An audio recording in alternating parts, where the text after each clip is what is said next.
Hello everyone, welcome on my channel mathematics with Bhuvnesh. आज का जो टॉपिक है अपने पास बहुत इंपॉर्टेंट है और वो है वर्गमूल ज्ञात करना।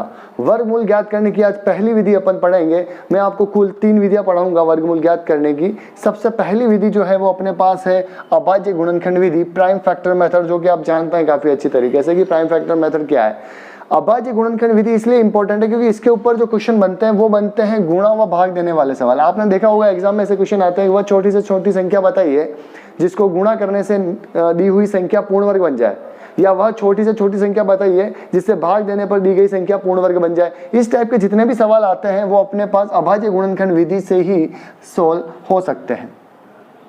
एक छोटा सा क्वेश्चन कितनी बार पूछ लिया जाता है कि दी गई संख्या का वर्गमूल अगर निकाला जाए तो वर्गमूल में अंकों की संख्या कितनी होगी। पूर्ण वर्ग संख्या में n अंक हैं तो वर्गमूल में अंकों की संख्या पूछी जा सकती है कितनी बार। तो ये दो चीजों पर डिपेंड करेगा, एक तो संख्या सम है और या संख्या विषम है। अगर संख्या सम है यानी पूर्ण वर्ग संख्या में अंकों की संख्या, यदि पूर्ण वर्ग संख्या में अंकों की संख्या सम है तो वर्गमूल में अंकों की संख्या होगी n/2। बट अगर पूर्ण वर्ग संख्या में अंकों की संख्या विषम है तो वर्गमूल में अंकों की संख्या होगी n+1/2 होती है। जैसे एक एग्जांपल लेते हैं अपन, मान लीजिए कि मैंने ले लिया है 625।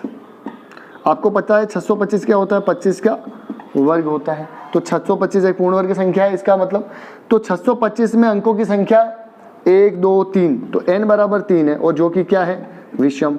अगर n विषम है इसका मतलब इसका जो अगर वर्गमूल निकाला जाए तो उसमें अंकों की संख्या कितनी होनी चाहिए, n+1/2, मतलब 3 + 1/2, 4/2। आंसर कितना आएगा, 2। मतलब वर्गमूल में अंकों की संख्या 2। और आप जानते हैं 625 का वर्गमूल 25, इसमें अंकों की संख्या कितनी है, 2 है। और भी एग्जांपल लेके अपन ट्राई कर सकते हैं। मान लीजिए आप एक छोटा एग्जांपल लेकर ट्राई करते हैं। मान लीजिए कि 25 एक पूर्ण वर्ग संख्या क्योंकि 5 का स्क्वायर है। 25 में अंक कितने, 25 में है आपके पास n बराबर 2 और n जो है वो क्या है, सम है। तो सम की कंडीशन में आपको सीधा n/2 करना है और 2 से अगर 2 को डिवाइड करेंगे तो 1 आएगा। मतलब इसके वर्गमूल में अंकों की संख्या 1 और 25 का वर्गमूल आप जानते हैं कितना होता है, 5। तो इस प्रकार से आप सम और विषम आने की कंडीशन में अंकों की संख्या निकाल सकते हैं। मतलब मान लीजिए आपके पास क्वेश्चन ऐसा दिया हुआ है, 33 अंकों की पूर्ण वर्ग संख्या में पूर्ण वर्ग संख्या के वर्गमूल में अंकों की संख्या बताइए।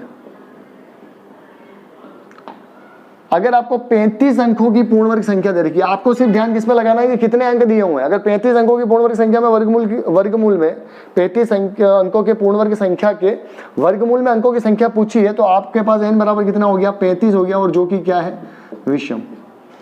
और अगर विषम है तो इसका मतलब क्या हो गया, n+1/2, मतलब 35 + 1/2। आंसर हो जाएगा आपका 36/2 और आंसर आ जाएगा 18। तो 35 अंकों की पूर्ण वर्ग संख्या में संख्या के वर्गमूल में अंकों की संख्या कितनी हो जाएगी, 18।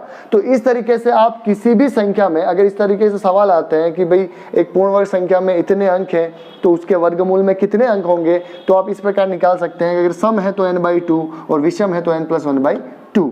अब अपन अभाज्य गुणनखंड विधि से कुछ प्रश्नों के वर्गमूल निकालेंगे और उसके बाद इसके ऊपर किस प्रकार के क्वेश्चन आते हैं उनको सॉल्व करेंगे। अभाज्य गुणनखंड के लिए जो मैंने कुछ एग्जांपल लिए हैं वो इस प्रकार है, 9604, 2304 एंड 7569। अभाज्य गुणनखंड विधि नाम ही क्या है उसका, अभाज्य गुणनखंड। मतलब आपको अभाज्य संख्याएं, जो अभाज्य संख्याएं होती है उनसे आपको इनको भाग देना है। सबसे पहले 2 से ट्राई करना है, नहीं जाता है तो 3 से ट्राई करना है, नहीं जाता है तो 5 7 9 11 13, इस तरीके से अभाज्य संख्याओं से भाग देते जाना है। अब आपको एक अगले वीडियो में मैं ये भी बताऊंगा कि जो भाजकता के नियम होते हैं कि 2 से भाजकता का क्या नियम है, 3 से भाजकता का क्या नियम है, वो भी मैं नेक्स्ट वीडियो में आपको प्रोवाइड करवाऊंगा। अगले जो आगामी जो वीडियो होंगे अपने उसमें मैं प्रोवाइड कराऊंगा। तो एक बार यहाँ पर अपन जैसे जो भाग देना है, यहाँ पर पीछे क्या है, सम संख्या है, तो किससे डिवाइड हो जाएगा, 2 से डिवाइड हो जाएगा। कितनी बार चला जाएगा ये, 4 बार, फिर बचेंगे 16, 8 बार, 0 और 2 बार, फिर से 2 में से चला जाएगा 2 बार, 4 बार, 0 और 1। अब ये देखिए आप 2 से नहीं जा रहे हैं, 3 से भी नहीं जाएगा क्योंकि 4 5 6 और 7 सम नहीं जा रहा है इसका, इसलिए। और 5 से नहीं जाएगा क्योंकि पीछे 5 नहीं है, 6 से नहीं जाएगा, 7 से ट्राई करेंगे तो देखिए आप 7 से कितनी बार जाएगा, 7 तेरी 21 आपका, तो 3 बार 21 आ गया, कितना बचा 3 0, 7 बार में आपका कितना आ गया, सॉरी 4 टाइम में कितना आ गया आपके पास 28, 2 बचा और 1, 3 बार में 21, इसका मतलब 7 से चला गया। वापिस 4 बार में 28, 4 बार में 28 के बाद 6 बचेंगे और 9 और 3, तो ये 9 बार में आ जाएगा 63, वापिस 7 से देंगे तो 7 बार और 7 से देंगे तो 1 बार। इस तरीके से आपके ये इसका जो गुणनखंड आए हैं, इसके जो 9604 के जो अभाज्य गुणनखंड आए हैं आपके पास, वो इस तरीके से आए हैं। तो आपको वर्गमूल निकालने के लिए क्या करना पड़ता है, 2 के जोड़े बनाने पड़ते हैं, ये पेयर में होने चाहिए तभी वो पूर्ण वर्ग संख्या कहलाएगी। इसका मतलब 9604 आपकी क्या है, पूर्ण वर्ग संख्या है, और ये 2 × 49 7, यानी यूँ लिख लीजिए आप, 1 से 7 और 1 से वापस 7, तो 7 × 2 14 और 14 × 7, तो ये आ जाएगा आपका 96, 14 7 96। इस तरीके से आपके जो पहले आंसर आ गए हैं वो आ गए हैं 96। तो इस तरीके से अभाज्य गुणनखंड मेथड को करते हैं। वैसे आपके जनरली जो क्वेश्चन आते हैं एग्जाम में वो लैंग्वेज क्वेश्चन होते हैं, किस छोटी से छोटी संख्या का भाग दें, किस छोटी से छोटी संख्या का गुणा करें, वो भी अपन ट्राई करेंगे। एक बार अपन सिंपल क्वेश्चन करने की ट्राई कर रहे हैं। पीछे सम संख्या होने से 2 से चला जाएगा 1 बार, वापस 3 में 1 बार, 5 बार और 2 बार, वापस 2 से देंगे, ये जाएगा यहाँ पर 5 बार, 7 बार 14 और 6 बार, वापस 2 से चला जाएगा ये 2 से 2 बार, 8 बार 16 और वापस 8 बार, वापस 2 से जाएगा 1 4 4, अब 1 4 4 में भी 2 से चला जाएगा 7 बार और 2 बार, वापस 2 से जा रहा है देखिए आप 36 बार, वापस 2 से 18 बार, वापस 2 से 9 बार। अब ये 2 से नहीं जाएगा इसलिए आप इसको ट्राई करेंगे 3 को, और 3 से ये जा रहा है 3 से 3 बार और 3 से 1। इस तरीके से इसके देखिए यहीं पर मैं बता देता हूँ, इसके जो पेयर होंगे, जो जोड़े होंगे वो कैसे, 2 एक पेयर, दूसरा पेयर, तीसरा, चौथा और 5वां, मतलब पहले पेयर से 2, दूसरे पेयर से भी 2, तीसरे पेयर से भी 2, चौथे पेयर से देखो 1 2 3 और 4, चौथे पेयर से भी 2 और 5वें पेयर से भी 3, तो ये 2 × 2 4, 4 × 2 8 और 8 और 16, 16 × 3, 16 × 3 कितना हो जाएगा आपका 48। तो इस तरीके से काफी इजी तरीके से आप अभाज्य गुणनखंड कर सकते हैं। भाजकता के नियम में अगर किसी को समस्या है तो मैं आगामी वीडियो में आपको बिल्कुल प्रोवाइड करवा दूंगा, तो आप उसको देखें। यहाँ पर है 7569, सबसे पहले 2 से तो जाएगा नहीं, तो सबसे पहले अपन किससे ट्राई करते हैं, 3 से। 2 बार आ जाएगा 6, 1 बचेगा, 5 बार 15, 2 बार और ये चला जाएगा 3 बार, ठीक है। वापिस अपन इसको टोटल करके देख लेते हैं, 5 6 7 8 9 10 11 12, इसका मतलब 3 से जाएगा ये, 3 से कितनी बार चला जाएगा 8 बार 24, 1 बचेगा 12, 4 बार 12 और 1 बार 841। अब आप इसको 2 से देंगे तो 2 से नहीं जाएगा, 4 5 5 और 8 13, तो इसका मतलब ये 3 से भी नहीं जाएगा, 4 से नहीं जाएगा, पीछे 5 नहीं है इसलिए 5 से नहीं जाएगा, 2 और 3 से नहीं जा रहा इसलिए 6 से नहीं जाएगा, 7 से नहीं जाएगा ये। अगर आप ट्राई करेंगे तो आप ट्राई करके देखेंगे तो 7 से भी ये नहीं जाएगा। इस तरीके से अगर इस टाइप की कोई वैल्यू आ जाती है तो इन दैट कंडीशन काफी टिपिकल हो जाता है उसको निकालना। तो आप उसको भाजकता के नियम अगर आपको याद होंगे, लगभग 11 तक मैं आपको सारे भाजकता के नियम लिखा दूंगा, तो उसके बाद आप इसको सीधा डिवाइड करके भी ट्राई कर सकते हैं। ये सीधा ही, क्योंकि 841 जो होता है वो 29 का स्क्वायर होता है, 841 29 का स्क्वायर होता है, इसलिए सीधा 29 से जाएगा। तो इस टाइप के क्वेश्चन को भी थोड़ा ध्यान रखें, इसलिए आप 30 तक, कम से कम 30 तक वर्ग याद रखें, ताकि उससे आपको क्या होगा कि किसी भी क्वेश्चन को करने में जब अपन शॉर्टकट मेथड लेंगे तो आपको उस करने में आसानी रहेगी। तो इसका आपके क्या हो गया, गुणनखंड 3 और 29। इस तरीके से आप अभाज्य गुणनखंड मेथड से किसी का भी वर्गमूल निकाल सकते हैं। अब अपन उस क्वेश्चन पर ट्राई करते हैं जो आपके एग्जाम में आते हैं, उस प्रकार के क्वेश्चन लेने की कोशिश करें। जो नेक्स्ट एग्जांपल है अपने पास वो ये है कि सबसे छोटी प्राकृत संख्या जिसे 1470 को गुणा करें तो वह पूर्ण वर्ग संख्या बन जाएगी। इस प्रकार का सवाल आपको एग्जाम में आता है तो आपको तुरंत 1470 के क्या निकालने हैं, अभाज्य गुणनखंड। 0 आ रहा है पीछे, मतलब 2 से कर देंगे अपन 7 बार, फिर 2 से 3 बार और फिर 5 बार। फिर अब आप इसको जोड़ लें एक बार, 7 और 10 और 15, इसका मतलब 3 से चला जाएगा ये, 3 से देंगे तो आप 2 बार जाएगा ये, फिर 13, तो 4 बार 12 और 5 तेरी 15, 5 6 7 8 9, 4 5 6, 6 और 5 11 हो जाएगा। मतलब अब ये जाएगा 5 से चला जाएगा ये 4 बार 20, 9 5 45, फिर जाएगा 7 से और फिर 7 से। इसका मतलब इसके जो अभाज्य गुणन हो रहे हैं वो हो रहे हैं 2 इंटू 3 इंटू 5 इंटू 7 इंटू 7। अब आप पेयर बनाएंगे तो सिर्फ एक ही पेयर बनेगा, 3 संख्याएं बाकी हैं, 3 संख्याएं बाकी है। तो इसका मतलब सबसे छोटी प्राकृत संख्या जिसे 1470 से गुणा करें तो वह पूर्ण वर्ग संख्या बन जाएगी। इसका मतलब एक तो 2 और चाहिए, एक आपको 3 और चाहिए और एक आपको क्या चाहिए 5, मतलब 5 और इंटू 2 10 और 3 30 से आपको क्या करना पड़ेगा गुणा, यानी इसका आंसर क्या हो जाएगा 30 हो जाएगा। अगर यही क्वेश्चन गुणे की जगह भाग का होता तो भी आपको 30 का क्या करना पड़ता, भाग देना पड़ता। इस तरीके से भाग और गुणे वाले क्वेश्चन सिमिलर ही होते हैं, उसमें आपको अभाज्य गुणनखंड करना है, फिर वो जिसका कहे गुणा करने के लिए कहे तो भी वही आंसर होगा और भाग देने के लिए कहे तो भी लगभग आंसर वही होगा।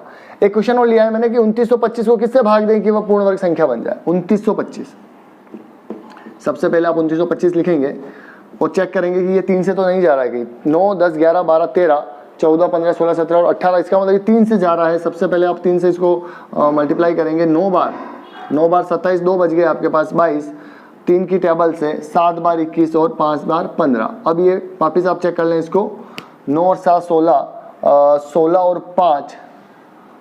5 21, वापिस ये 3 से जाएगा 3 बार 2 बार और 5 बार।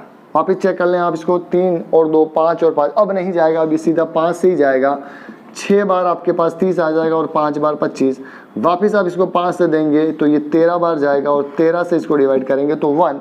आपके पास जो गुणनफल आए हैं वो 2 into 3 into 5 into 5 into 13। Question ये था कि 2925 को किससे भाग दें कि वह पूर्ण वर्ग संख्या बन जाए। इसका मतलब ये हो गया कि एक पेयर तो आपका ये बन गया, भाग किससे देना पड़ेगा आपको 2 इंटू 3 इंटू 13 से।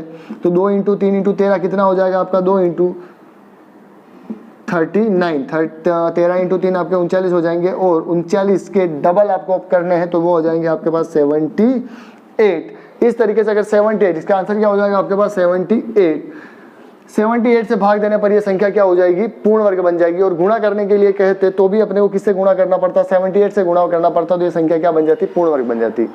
कुछ और उदाहरण अपन लेते हैं जो इस तरह के एग्जाम्स में अपने पास आते हैं। तो आइए अपन देखते हैं कुछ और exam. According to exam point of view मैंने और कुछ क्वेश्चंस लिए हैं। देखिए आप यहाँ पर अपने को x की वैल्यू फाइंड करनी है, यहाँ पर भी x की और वहाँ पर n की वैल्यू। इस टाइप के क्वेश्चन भी आ जाता है जो कि वर्गमूल से संबंधित ही होते हैं। तो इस टाइप के क्वेश्चन कैसे सोल्व करने हैं, देखिए आप यहाँ पर आपको क्वेश्चन में सीधा क्रॉस मल्टीप्लाई करना है, जो कि अपन करते थे छोटी छोटी क्लासों में करते ही हैं।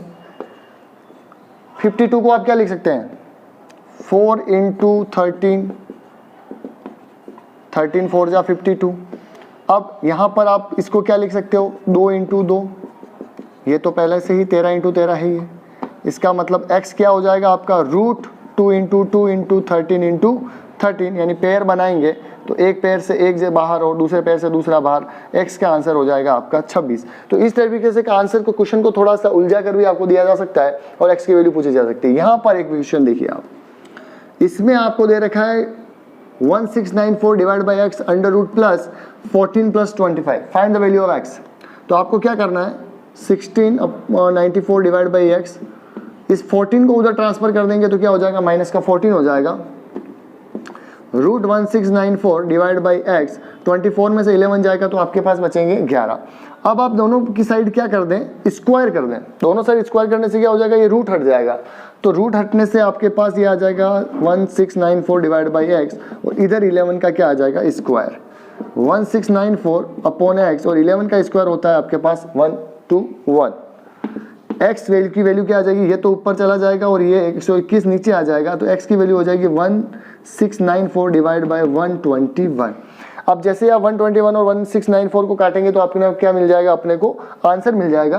तो x की वैल्यू आ जाएगी आपके पास, देखिए आप 11 की टेबल से काटिए इसको, ये तो चला जाएगा 11 टाइम्स और इसको 11 की टेबल से काटेंगे तो एक बार, कितना रिमाइंडिंग बचेगा आपके पास 5 और आ जाएगा 9। तो 5 और 9 मतलब आपके पास लगभग 5 बार चला जाएगा 55, 4 बचेंगे 44 मतलब 4 बार। अब वापिस 11 की टेबल से जाएगा आपके, तो 11 की टेबल से एक बार, 4 बचेंगे और 4 बार, तो x की वैल्यू आ जाएगी अपने पास 14। तो इस तरीके से इस टाइप के क्वेश्चंस को भी आप आसानी से सोल्व कर सकते हैं।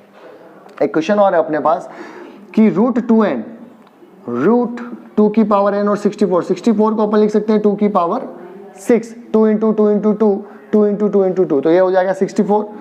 2 की पावर रूट n, तो ये अपने घातांक नियम में पढ़ाया था कि 2 की पावर रूट का मतलब होता है 1/2, और घातें अगर इस प्रकार है तो आपस में क्या हो जाती है, गुणा हो जाती है। तो इसको अपन लिख सकते हैं n की घात 2 और 2 की घात 6।